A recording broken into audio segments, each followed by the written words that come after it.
Hello and welcome to the next installment here on HP Boarding. This will be my second attempt at this game. This is Runebound with the Mists of Zanaga expansion. If you're wondering why the second attempt, I have uploaded a video where I explain what happened yesterday when I tried to record this for the first time. Let's just say it was extremely frustrating, so I had to stop, I had to redo the entire playthrough, and I've actually decided to redo the intro as well. Wasn't really happy with the way I was holding the camera. I was moving around too fast, and I think I'm gonna try a new technique here. Instead of the normal static camera like I usually have for my games, or the moving around holding it in my hand style, I'm gonna try and zoom in on various areas on the board and such, and try to pause a lot more. Hopefully they will give you a chance to actually see these cards and see these interactions, because I think if I have it on this zoom level, you will not be able to see much of the things I'm doing, and I would have to pick the cards up all the time. So I think this is a good compromise. It will take quite a lot longer to film, but I think it's worth it. I'm gonna try it. So please comment and let me know what you think of this new style, if you prefer it to the old one, or if you like me having my camera in my hand and having me walk around the board and showing all this stuff in real time. So moving on with the setup, the board was already set as you saw just a second ago. I'm gonna go through the entire setup, just showing off all the parts of the game and showing what I do differently compared to the base game, or compared to what the game wants you to do. So we start off with adventure counters. Now in the base game, these are the experience counters. They look like this. This is the adventure counter side, and then when you complete the adventure you get to the experience. Here it's 1 experience point. But instead of doing that, I think most people playing Runebound actually don't like to use these counters. I don't know a lot of people that like to use these. So what I do is I exchange these for various miniatures. And I think, like I said, I think most people actually do this, because it's kind of hard to keep track of all the adventure counters, and they are quite small. You don't actually see them that well on the board. So I like to use the miniatures. And for the green counters, we have these 2 different miniatures. It's a goblin warrior and some sort of a lizard dinosaur, and these are from Wrath of Harridan or Legend of Drizzt. I don't actually know Legend of Drizzt. I don't actually know which game these are from, but it's one of those games. All of these counters come from the Dungeons and Dragons Adventure series. Then for the yellow encounters, which is the next step in difficulty, I didn't have any yellow counters, so I used these. I don't know what they are supposed to be. I'm not that good with the Dungeons and Dragons lore and such, but I thought these look a little bit more menacing. These look like proper enemies to fight, so these are my yellow adventure counters, or the equivalent of yellow adventure counters. Then for the blue adventure counters, I have the heroes from various Dungeons and Dragons games, and this is sort of a thematic decision. So for the green monsters, those are the regular kind of weak goblin-esque monsters, some critters and such. And then as you go to the yellow adventures, those are the more sophisticated, more kind of intelligent monsters. And then when you have gone past that, you have to defeat other heroes. Because I'm playing this solitaire, there is no other hero on the board together with me, so I decided to use this as a thematic reason for bringing in heroes from these Dungeons and Dragons games, which would kind of simulate like there are other people out there trying to complete this adventure or this quest together with me, and I have to fight them off so I can be the one to reclaim all the glory.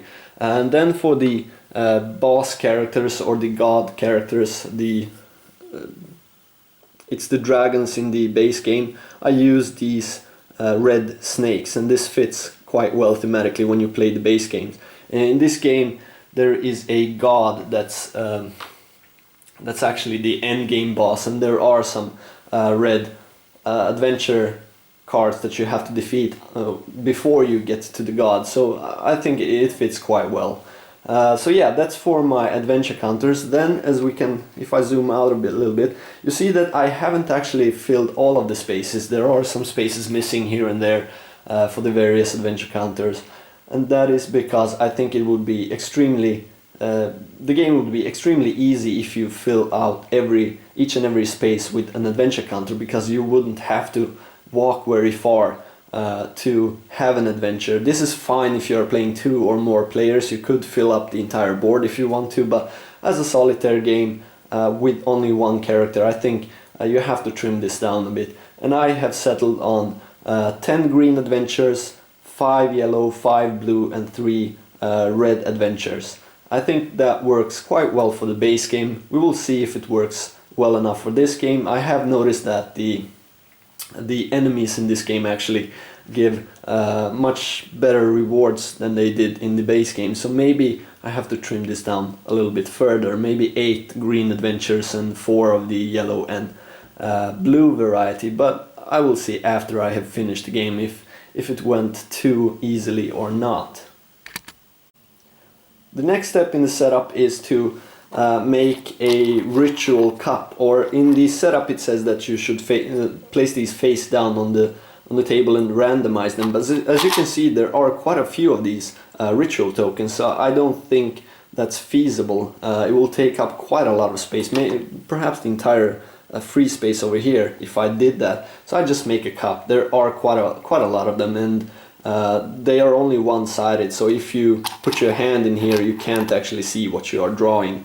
So instead of randomizing the tokens on the table, I just use a cup. Doesn't really matter that this cup, that you can see through this cup. Like I said, if you put your hand in here you can't actually see what you are grabbing. And these ritual tokens are used to complete the rituals up here, as we will be taking a look at shortly and during gameplay. They are also present on the roaming monsters down here. When you defeat or discard one of these monsters, you place these on the rituals up there to complete the rituals. So next up we have the adventure decks, and there are 4 adventure decks just like in the base game. Now you only use the adventure decks from this expansion in this particular scenario, or when playing with this expansion, and that is because the adventure cards actually have terrain markers on them, which you have to have for roaming monsters, as we will be taking a look at after this segment here. So you don't actually need any other adventure counters or adventure cards to complete these various challenges out on the board. And I actually think that this expansion can be played standalone. I think you get some market cards with it, so you could actually play this standalone. If you don't have the base game, you could buy just Mists of Zanaga. Since you don't need anything from the base game except for the market cards. You get heroes with this expansion. You get 6 of them, so you have some variability. So if you can only get the Mists of Zanaga, I think that it's fine. I think you could practically play the game without having the other components or the base game. And these are just like in the base game. These are just various monsters and such that you have to defeat. Like for instance here, the tree hoppers.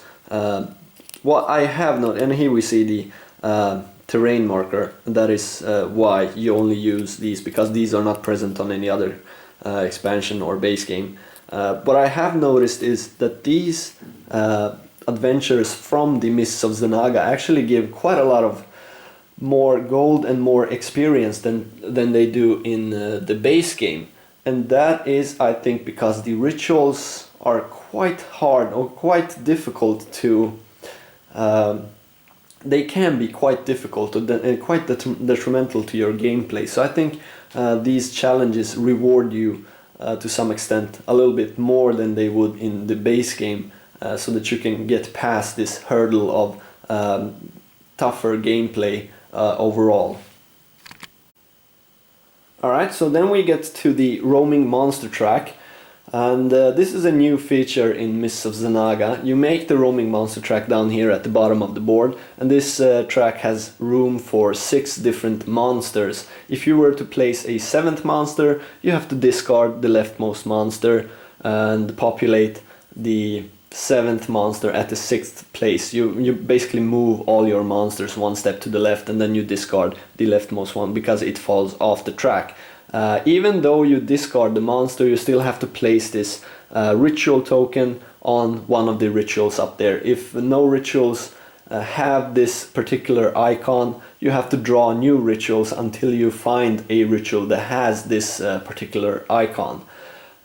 These monsters get placed on this track from various events, various cards, challenges, and also various omen effects from the gods once you have awoken a god.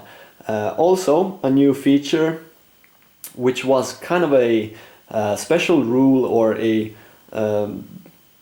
optional rule in Runebound. You could have adventures out in the open, but in this game, as soon as you are out in the open, for instance here, if you're out here if you end your turn in a road space here and you haven't had an adventure that turn, you have to check this roaming monster track, and you have to check if there is any road icon on one of these monsters. If there is a road icon, road terrain icon, you have to face that monster. If there are several of the same terrain type that you are currently at, you can choose which one of those you want to face. If there are none, you have to draw new challenges. Well, you have to draw 1 new challenge, and if that challenge corresponds to your marker, you have to immediately face that adventure. If it doesn't, you just populate the track here. And like I said, after the 6th monster, you have to keep discarding to place new monsters. So this will make it so that the rituals are completed much faster, at a much faster pace than normal. So you probably want to take care of some of these, even though when you defeat them you still place those tokens on the track, but that gives you some leeway to choosing which type of icon you want. So for instance, if discarding this with a moon icon would be really bad for you, maybe you choose to face this with a sun icon, just so that you can keep adding to this track without having to populate without having to populate a full track and then discarding this moon icon on one of the bad rituals up there. So next up we come to the ritual decks, and these come in 4 different varieties. You have the green, the yellow, the blue, and the red ritual deck. These correspond to the various levels that you are currently at in the game. So for instance, if you have only completed green challenges, you draw from the green deck. If you have successfully moved on and successfully defeated a yellow challenge, you move on to the yellow ritual deck, and so on and so forth. If you manage to deplete one of these decks, so for instance if you manage to deplete the green deck, you automatically move on to the yellow deck. So it's good practice to try and keep your own pace, but also look out for how many rituals are left in one particular deck, because if you are a little bit too slow, there is a chance that you might have to move on to the next ritual deck before you are kind of prepared to do so, because these go up in difficulty, and these have much more severe effects as when you climb up the various colors. These rituals will be placed on the ritual track, which is the track that you use for undefeated challenges in the base game, and we will be taking a look at this in a little while when we get to placing the starting rituals on that track. So here we have that track. As you can see, this is the undefeated challenges track that you have in the base game. There is 6 spaces, and you start off with 3 different rituals. You populate these just like you would do with roaming monsters. Various effects may populate these, and if you get to the 6th one, you have to discard the leftmost one. The way that you add to this track normally is when you complete a challenge and have to place a ritual token, especially a ritual token that is not represented on any of these cards. And I will be zooming in and taking a closer look at one of these cards just shortly. But for instance here, as I can see that I have sun symbols, moon symbols, and one sun symbol over here. So if I were to draw a skull symbol, I cannot place it on any of these rituals. There are three different tokens, the sun, the moon, and the skull. So if I were to draw a skull symbol, I cannot place it on any of these. So I have to draw a new ritual, and if that ritual doesn't have a skull token or skull icon, I have to keep on drawing new rituals until I find one that has a skull icon on it. And then I place my skull ritual token on that card. So here we have a little bit more in-depth look at these ritual cards. And one thing that I really like about these new cards, or this expansion in particular, is there is quite a lot of flavor text, and I love it. I love that there is quite a lot of thematic text on these cards. The important parts on these ritual cards are, first of all, these icon spaces here. You have 4 different icon spaces. The rituals will have from 1 to 4 of these spaces to populate with various ritual tokens. And once you have populated all of these spaces, the ritual is considered complete, and then you have to resolve this effect. For the first 3 rituals, you also have to keep track of this topmost icon here. So for instance here the moon and here the sun. And once you have completed the 3 first rituals, you take those symbols and then you check the god deck and look for those different symbols. The god deck has 10 cards, and there is 10 different combinations you can have with these different ritual icons. So you have to check and find what god you have awoken for this particular playthrough. So there is quite a lot of replayability in this.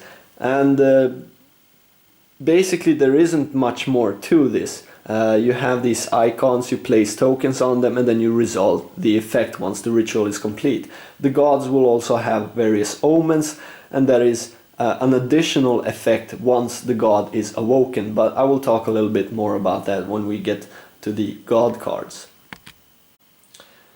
So here we have the god cards for this expansion, and as you can see there are 10 different gods with 10 different icon combinations on them. So depending on which 3 rituals you manage to complete first, you awaken one of these gods. Doesn't really matter which order you do it in, so you don't have to complete the sun, then the moon, then the skull. You just have to complete the combination of these 3 icons.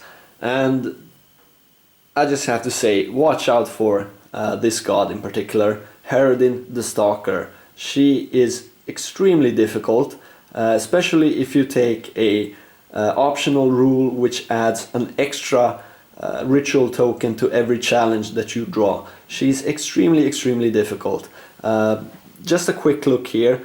As you can see, this is just like any normal dragon from the base game. It has various fighting stats, and then it has some special abilities for fighting combat here. And on the back side, so when you awaken this god, you flip it over, you take the god card obviously from the god deck, you put away all of the rest of the cards, and then you flip over this card face up somewhere near the board. So this god is now awakened. Once you complete a ritual after that, you have to resolve first the ritual effect, and then you have to check the god omen here if the god has a omen for that particular ritual. For Harridan, she has an omen for each and every ritual, and each and every of these rituals or each and every one of these omen effects wounds either you or your ally. So the sun wounds you, the moon wounds your ally, and the skull wounds you and your ally. And in addition to that, you have to place monsters on the roaming monster track, which means that once you have 4 or 5 monsters on there, you will never be able to get rid of them, because she will place new ones all the time, especially if you have the optional rule, like I said, which basically means that you will complete rituals at twice the pace that you would normally. So this is, I don't know, she is extremely difficult. I will not recommend facing her for the first time. So do whatever you can to not get this combination, 3 different rituals. Do whatever you can to not do this. Try to force one of the other gods for your first playthrough. I got her for my playthrough yesterday, and it was just terrible. So I will be doing my very best to not get her again, because I think that she's just way too difficult now in the beginning, because I don't actually have a good enough strategy for this expansion, I feel. So I will try to get one of the other gods. I haven't actually looked at the gods, so I don't know if they are easier or not, but I know that they don't have the omen effects for each and every omen. They only have omen effects for the various symbols they have on their card. So I would imagine that the god with 3 suns doesn't have that severe omen effects, but I think they are about the same strength level, because these gods that don't have tough omens or tough omen effects, they are actually a little bit more difficult to beat in combat. But I think that's fine. I think that's better than constantly having to resolve these detrimental omen effects that completely ruin the gameplay for you. But these are the god cards, as you can see, and you have this god track next to the ritual track, and then you check which first 3 rituals you complete, and then you awaken a god and put the rest of them away to the box. Alright, so next up in the setup we have the market stack, and as you can see there aren't that many cards here, and that's because I don't like to play with all my market cards.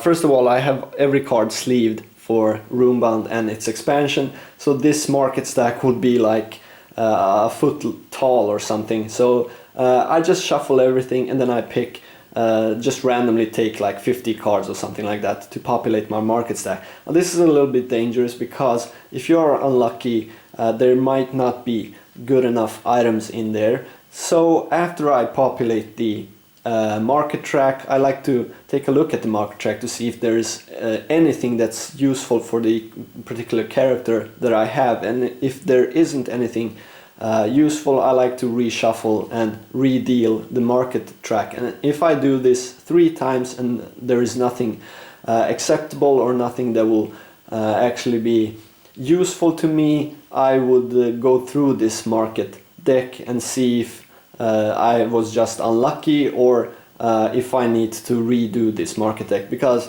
I mean it's not that fun if you cannot buy anything, or if you don't want to buy anything. If you're a magical caster and there's just a bunch of melee weapons in here, you would not like to buy those things. So I like to kind of cheat like that. I mean, I think this game is more of an adventure, more of a fun time, so I don't have to be extremely competitive with everything that I do.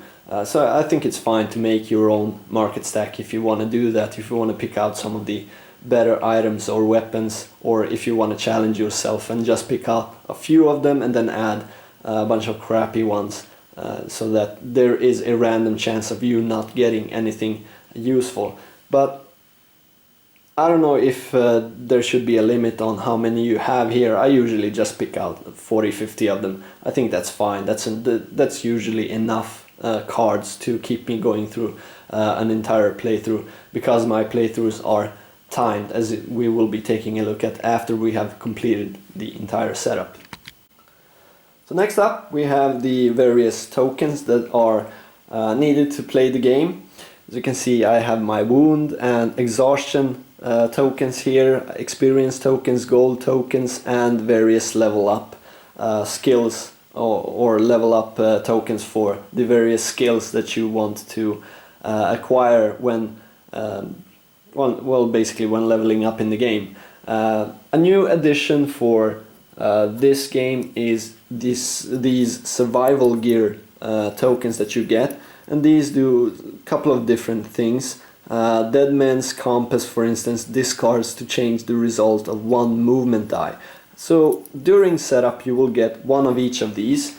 So let's see, first off we have the Dead Man's Compass, then we have the Shame and Bones, which is probably the most useful one of all of these. Discard to redraw an adventure card or ritual card, so this could save you quite a lot of headache. And then we have the Lockjaw Trap, which is discard to automatically succeed at an escape test. So you get to start with 3 of these, and as you can see up here, these have a gold value of 1.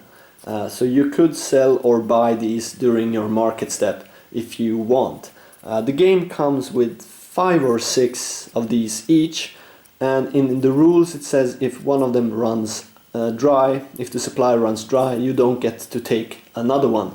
But I think that's a little bit too easy for the solitaire setup, so I deal my characters 1 each of these, and then I have 1 each of these in reserve, so I can at most have 2 of each during gameplay. I think it will be a little bit too easy to just load up on a bunch of Shame and Bones and maybe a bunch of Dead Man Compasses if you have enough gold and don't actually want to buy anything. So you could change quite a lot of dice rolling, that you have rolled to actually fit everything that you need. So I think a little bit more challenge when it comes to these tokens is acceptable.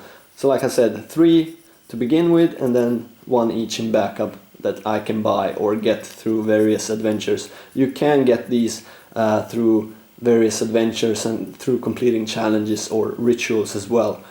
So most of the time you don't have to actually waste gold on buying these, because adventures would have draw 2 survival gears as a reward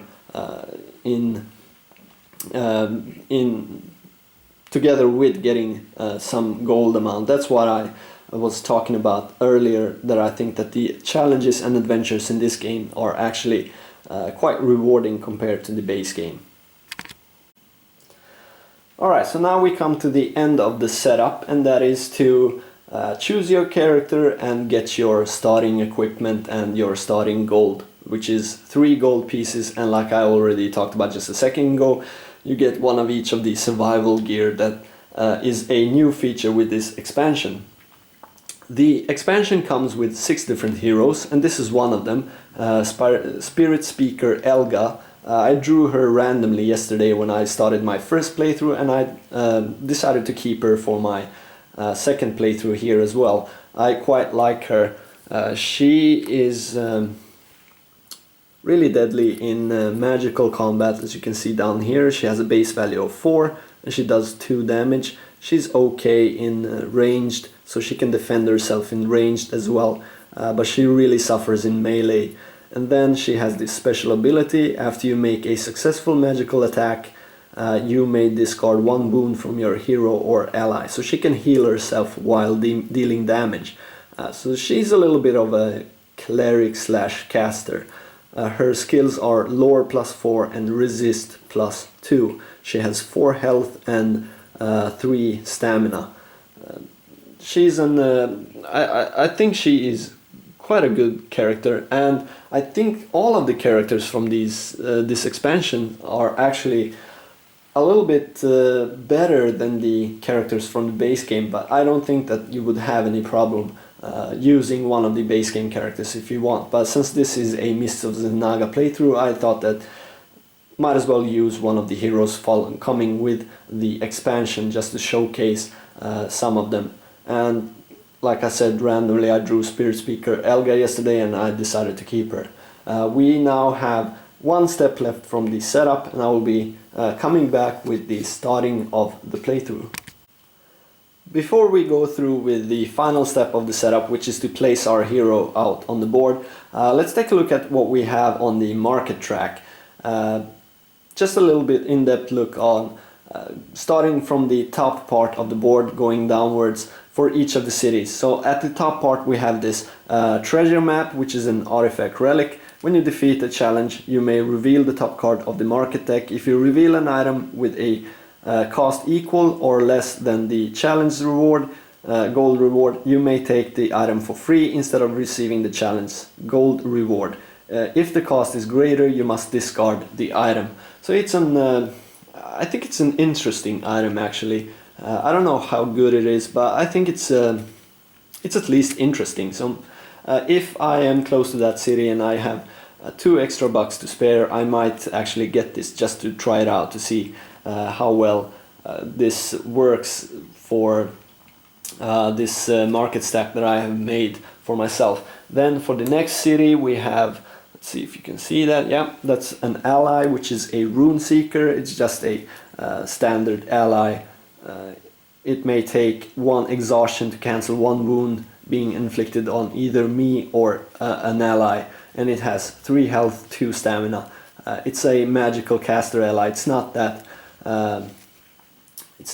that useful, but it's an okay as a damage soaker if you have extra gold over to have one of these allies. Then we move on to the Vesterian Shell Shield, which is just a 1 gold costing item to discard to cancel up to 2 wounds being inflicted on the hero. It's not that good of an item, but if you don't have anything else, it could help you out in some dangerous situation.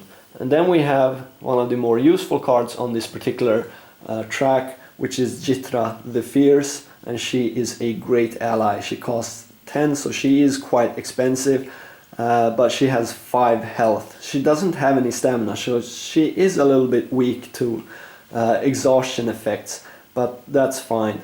In ranged and in melee, Jitra receives a +1 bonus to her attack roll for each wound on her. So if she is a little bit wounded, she can wreak havoc on the battlefield, and she is great in melee. She has a base value of 6 and does 3 damage, so she's amazing in melee combat. She's really good paired with a caster like I have today, so I think one of my main goals will be to try and get Jitra the Fierce before she gets removed from the market stack, and I will talk a little bit about that later. Then we have Brother Fracas. If Brother Fracas succeeds in a melee attack, he may take 1 exhaustion to immediately make another melee attack. So he's okay. It's one of these standard allies. They are fine if you have some extra gold and fine as your second ally, but are not really the main focus of the game. You should be trying to get something like Jitra the Fierce instead of one of these standard allies. But if you have some extra gold over, you could take him. He has 4 health and 3 stamina.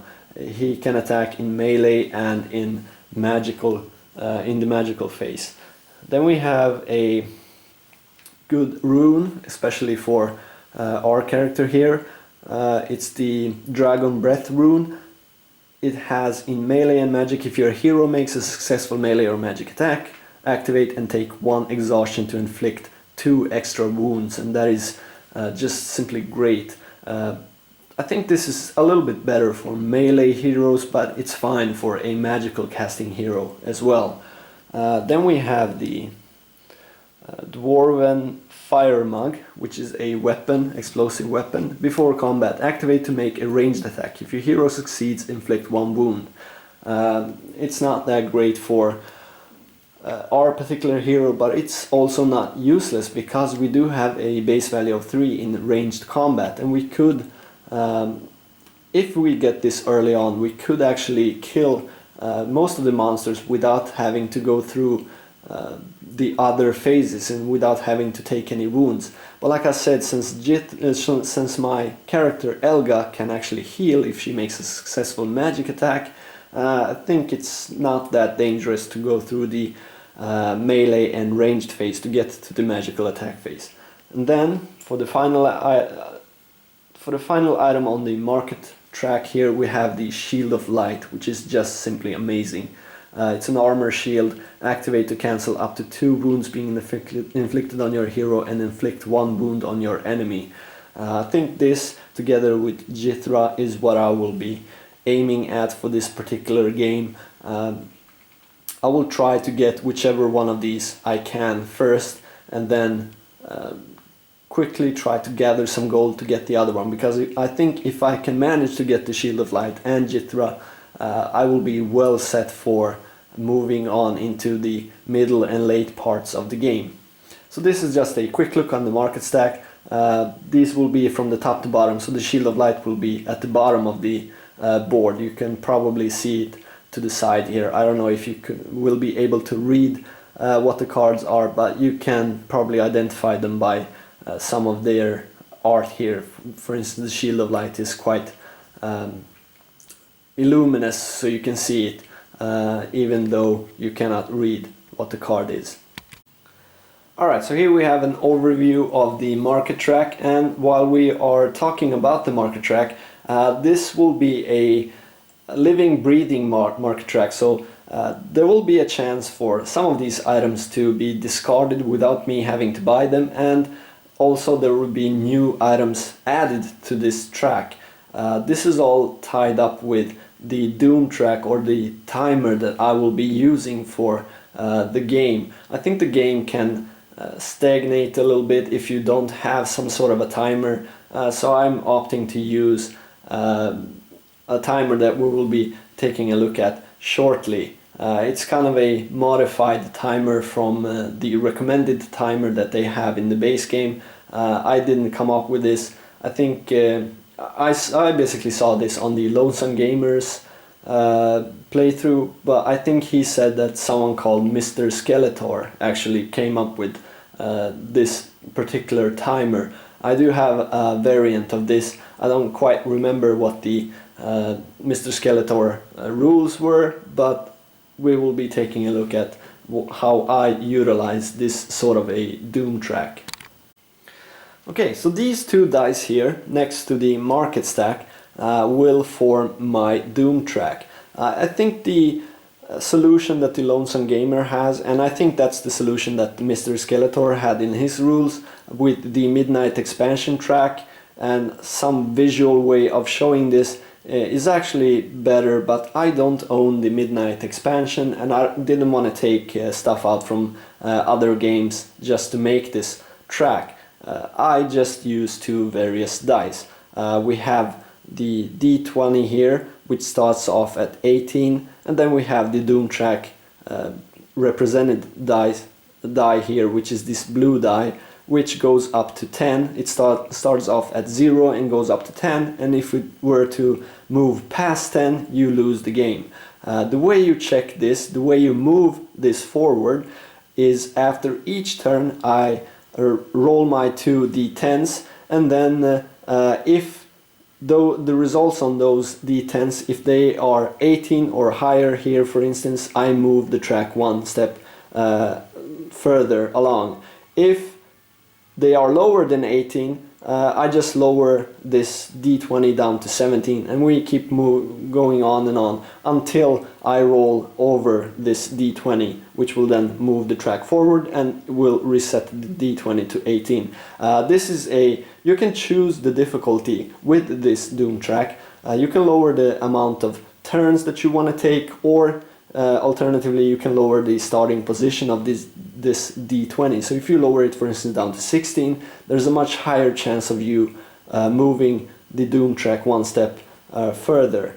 So this is just a basic way to keep a clock on the game and keep you moving forward, and not keep you grinding these easier green challenges until you are completely certain that you can take on a yellow challenge. Another thing that I kind of wanted to talk about is the way I handle replenishing adventure challenges. So I will be back with yet another small segment, and hopefully after that I can start the playthrough. Alright, so here we have the board. Like I talked about earlier, I have 10 green challenges, 5 yellow, 5 blue, and 3 red challenges on this board. Now there are some cards that specifically tell you to refill all of the challenges, all of the adventure tokens out on the board. I don't do that. I think that would disrupt the gameplay, and that would actually work against the way I wanted the game to flow. and that is I want to have to make this tough decision that alright, so now I am not anywhere near any green challenge, I have to take this chance to try out one of these yellow challenges, or I have to move on to a blue challenge, or let's go with a red challenge because I only have one turn left, or one turn on the doom track left, so I have to keep on moving here. So what I do when I draw one of these replenish all challenges card, I only get to replenish one challenge, and that is only one challenge of the particular type that I'm currently at, and only if I have completed and taken away from the board one of these challenges. So if I am, for instance, on the yellow challenge part of the game and I still have 5 yellow challenges on the board, I don't get to place a 6th yellow challenge. I just don't do anything with that card. Likewise, if I were to be at the green challenge stage and then I successfully complete a yellow challenge, I immediately discard all of the green challenges from the board and they are gone for the rest of the game.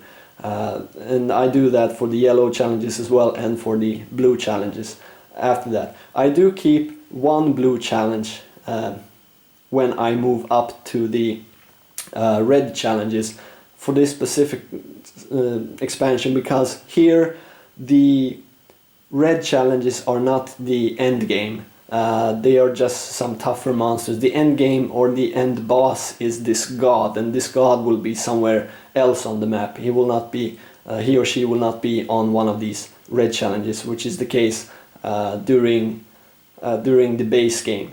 So yeah, I like to keep one blue challenge in case I made a terrible mistake and I have to have some more experience or maybe some more gold to be able to do something else with this god and be able to move to the red challenges to advance myself. Alright, so the setup is complete. There is only one step remaining, and that is to place your hero on the board. For the base game, you place them on the starting city each and every time. You could do it randomly. Some people like to do it randomly. You could do it randomly here as well, but the rules specifically say that you get to choose where you want to start. So I am going to take a look at the market stack, and then I'm going to place my character somewhere on the board where I think that it will be most beneficial to myself and where I think that there are the best items. And for me, I think that will be down here somewhere, because I have the shield over here, I have the rune, and Jithra is somewhere in the middle. So I think I'm going to take the Stonefang city, which is over here. So I will take my character and I will place the character here at the starting position. Before I begin turn 1, there is one additional thing I have to talk about, something that's added to the game. First of all, let's take a look at the terrains. They do look a little bit different than for the base game. And also, if you're not familiar with Runebound, this is a good way to see what I'm talking about when I'm rolling dice later on and talking about plains, forests and such. So these are the icons for the various terrains. For the plains, it's just this kind of yin-yang-ish type of icon, and then for the forest you have 3 pine woods. For swamp there are these arrows pointing down like you're sinking. The road is a line through a circle, and then the hill are these 3 kind of hill-like structures, and then mountains, these pointy mountain structures, and then rivers, this wavy icon here. So this is for Mists of Zanaga. They do look a little bit different. I think the swamps look quite a bit different than they do in the base game. Also the mountains look a little bit different, I think. But what I wanted to talk about is these 2 icons over here, which are this hut icon and this sword and shield icon here. And these appear on the various cities on the board. The hut icon represents a native village, and the native village says, after heroes complete their market step in a native village, they may continue moving with any of their remaining movement dice that have not yet been spent. After heroes finish moving, they proceed to their adventure step following the normal rules.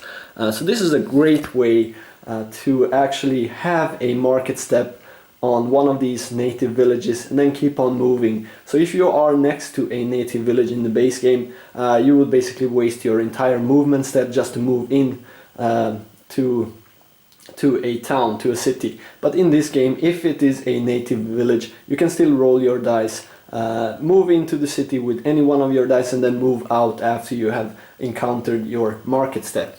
The next one is the shield and sword and shield icon here, and that's a trading outpost.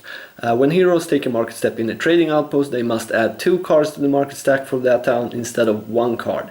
Heroes may trade by placing one of their items in the market stack for that town and then take any other item in that market stack that has a lower gold value. When heroes trade an item, they do not receive the difference in gold.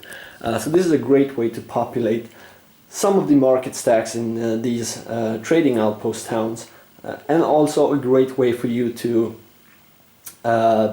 trade away some of the items that you have that might have costed quite a bit of money but that you probably don't need anymore. So for instance, if you buy an item for 10 gold and then later on you find something for 8 gold that is a little bit better for your current situation, you can just trade that 10 gold away, that item, in one of these trading outposts. So that's 2 of these new icons that appear on the board. So a last addendum here. Feels like I'm saying this a lot, but I want to be thorough. For the base game, when you choose to rest, you have to put dice to the side before you roll them. So for instance, if you have some exhaustion markers on your character, you can only roll 4 of the 5 dice, and these are the movement dice, so you can only roll 4 of these. If you have some exhaustion markers on you, let's say for instance you have 2, so you can choose to take away 2 of these and only roll 2, and then you rest away those 2 exhaustion markers. But in Mists of Zanaga this is a little bit different. You still get to roll all your dice first, and then afterwards you can choose to not use 2 of these. So you can still have greater chance of arriving at your destination, but it gets a little bit easier to actually rest because you can still get to where you want to go. So that's just a quick rule update. So if you see me roll dice and then take away some of the dice to rest, that's why I do it, because this is something added to the game. And I think this expansion is a little bit more difficult in the base game. That's why they added this. And also some of the rituals actually constrict how many dice you can roll, and some give you exhaustion markers for rolling all of your dice, or rolling more than 2 or 3 dice. Kind of depends on what ritual you get. So I think that's why they added this, so that you can still roll this greater amount of dice, but then you can choose to take away some of them to basically rest with the rest of your movement points.